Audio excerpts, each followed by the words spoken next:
Fala pessoal, hoje a gente vai falar sobre a diferença entre você desenvolver uma habilidade ou você liberar espaço para aquilo que já existe flua. Deixa eu explicar. A neurociência ela explica muito pra gente a respeito de processos que mais colaboram para que a criatividade flua. Então, por exemplo, uma das coisas que a gente sabe é que ficar focado demais no problema não ajuda a criatividade. Por que é assim? Porque o cérebro acaba se viciando em formas de pensar.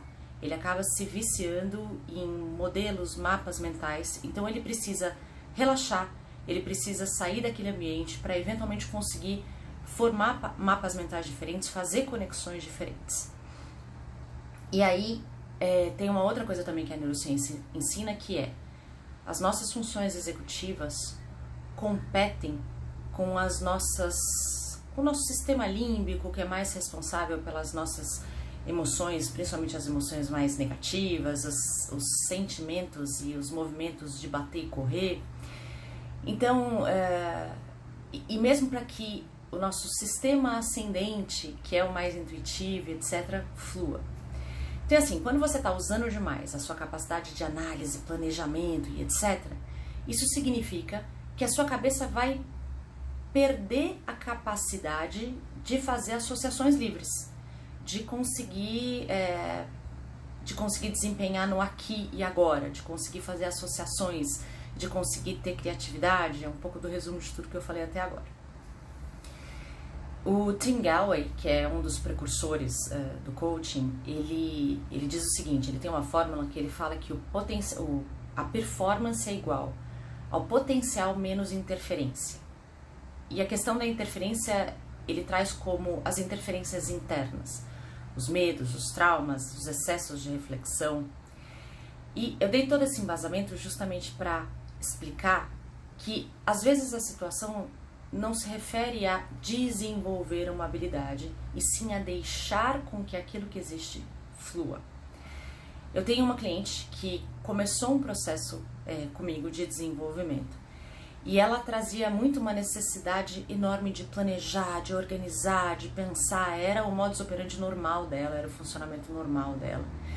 E ela veio com uma demanda para desenvolver uma capacidade mais espontânea, uma capacidade de conseguir fazer conexões mais no momento em que ela estava tendo que fazer, por exemplo, uma palestra ou alguma coisa.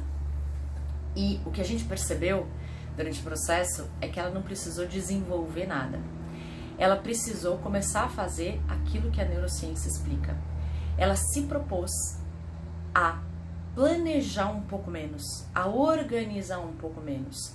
Assim, fazer os aprofundamentos que ela acha que são necessários, que ela avalia serem necessários, fazer as preparações, deixar as estruturas, mas com mais leveza e com mais espaço para o sistema ascendente, para as conexões livres acontecerem.